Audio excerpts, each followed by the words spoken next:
monde, j'espère que vous allez bien. On se retrouve aujourd'hui pour une nouvelle vidéo sur J-Pro Menuiserie et je vais vous parler de ce petit accessoire. C'est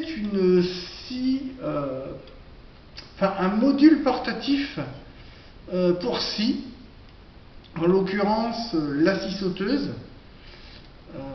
Alors qu'est-ce que je pense de ce petit outil? C'est fabriqué par Parkside, distribué donc par Lidl. Eh bien, il y a du bon, mais il y a du moins bon. Alors, on va déjà parler des points positifs de ce petit accessoire. Le point positif, c'est l'attache de la scie sauteuse, qui est avec des ailettes papillons assez pratique et elle ne bouge pas, vous voyez, c'est assez rigide. Donc ça, déjà, c'est un point positif, la machine reste bien stable, parce que la scie sauteuse étant une machine qui vibre beaucoup, en général, qu'elle soit sur batterie ou filaire. Ensuite, vous avez ici des moyens de fixation sur différentes tables. Vous avez des fixations pour mettre sur un établi ou une table polyvalente. Voilà. Ensuite, donc, je tourne la machine. Donc, on voit bien les galets, etc.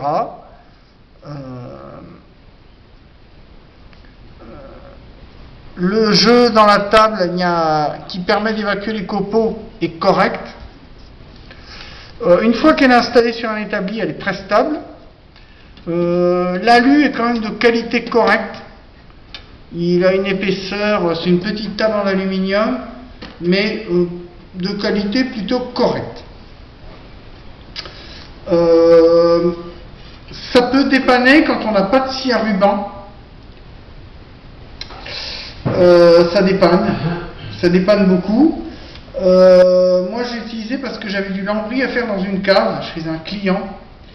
Et j'ai une scie à ruban, mais ça passait pas pour aller dans ces escaliers, c'était lourd.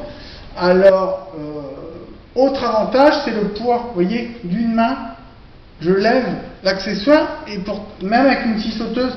Alors là, c'est une scie sauteuse légère. Hein. C'est une petite, mais des fois, je mets ma grosse dessus, et c'est pareil.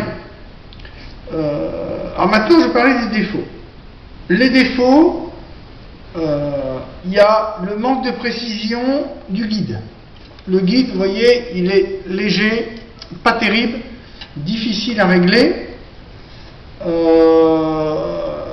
Et c'est vrai qu'il y a toujours un décalage. Et de ce fait-là, il y a un décalage entre les deux rives, entre ici et là.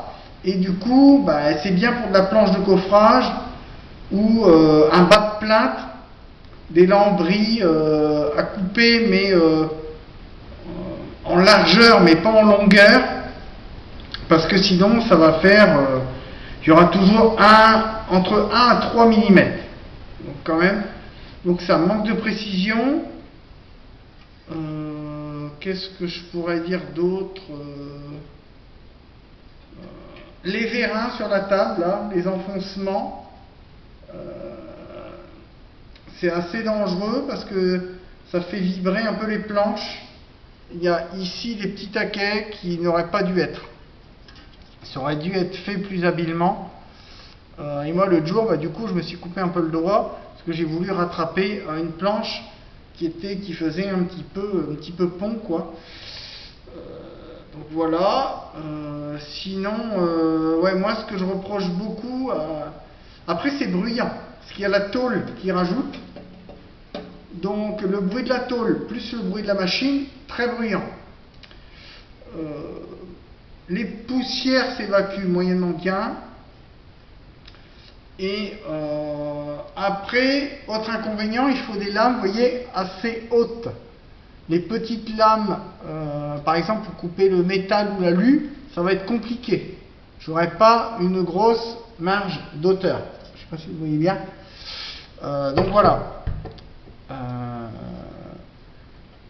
Donc après, pour le guide parallèle, on peut toujours l'enlever.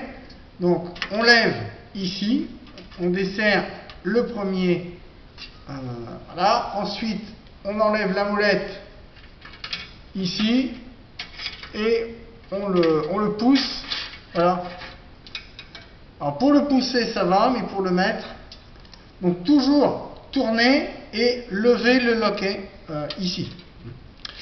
Après ce qu'on peut faire aussi, c'est des coupes en biais. Parce que comme le guide n'est pas super droit, eh bien je peux mettre par exemple le guide un petit peu en biais et je pourrais couper des planches en biais si je veux faire des pieds de table d'un style ou d'un autre. Donc ça peut être un avantage aussi que je n'ai pas cité. Après, autre inconvénient, c'est que le guide, parfois, il se dérègle s'il y a trop de vibrations pendant le travail.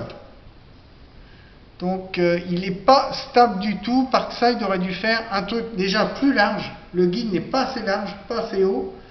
Vous voyez, c'est une feuille à cigarette. Il n'est pas épais du tout. Donc, je pense que le guide est à revoir sur ce modèle-là.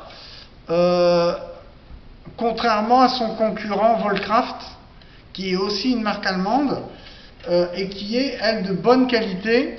Le guide, il est différent. Il est plus stable. Il y a un protecteur ici que je n'ai pas sur la Parkside. Moi, j'ai regardé un tuto, parce que j'ai pas le modèle de chez Volcraft. Mais j'ai regardé un tuto et il est beaucoup mieux fini que ce modèle-là. Il est plus épais. Je pense qu'il vibre moins. Et puis le guide est plus facilement alignable que ce truc là qui est médiocre, vraiment pitoyable. Après ce genre de machine, ça va dépanner, c'est un dépannage. Moi je ne vous conseille pas d'acheter ça pour du pro. Si vous êtes professionnel, n'achetez pas ce genre de truc. Moi j'ai fait la connerie, j'ai acheté ça, étant pourtant un professionnel, je ne recommande pas. Un petit bricoleur du dimanche ou du samedi qui va avoir une petite planche ou deux à couper, bon, ça va le faire. Mais il ne faut pas couper en série. Moi dans une cave, je vous dis, j'avais fait du lambris.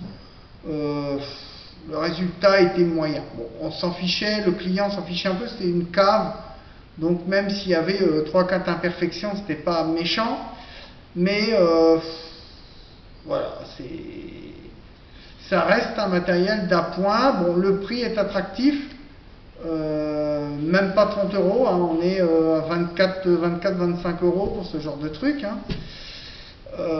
Une scie à ruban, le plus petit modèle, il faut compter dans les 220-230 €. Moi j'ai une machine qui vaut dans les 500 €, donc qui est déjà plus grosse. J'ai un modèle de chez Pache, mais peut-être qu'un jour je vous la présenterai. Mais pour certains chantiers, elle est un petit peu lourde, donc je peux pas la porter facilement.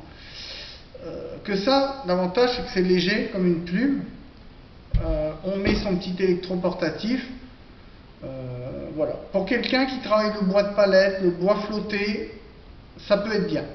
Mais si vous travaillez le bois massif, etc., moi je ne vous recommande pas ce genre de table.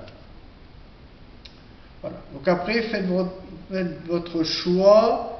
Moi je ne veux pas influencer vos achats, etc. Mais chers amis de ma communauté J-Pro Menuiserie, si vous avez ça, évitez de vous en servir. Ça peut, alors surtout, pas exposer auprès des enfants. C'est extrêmement dangereux. Ça peut vite devenir un cauchemar. Ils peuvent vite se couper un doigt. C'est pas évident pour rattraper au bout avec ce modèle-là, contrairement à une scie sur table, scie circulaire ou autre, ou scie à ruban classique. Là, on a beaucoup moins de stabilité, même une fois serré sur une table polyvalente ou un établi. Voilà. J'espère que cette petite vidéo vous aura plu. voilà, regardez bien le produit. Ça s'appelle la table polyvalente de chez Parkside, table de sciage polyvalente. Voilà, je vous souhaite à tous une bonne fin de semaine, un bon week-end, et je vous dis à bientôt sur JPro Menuiserie. Ciao, bye bye.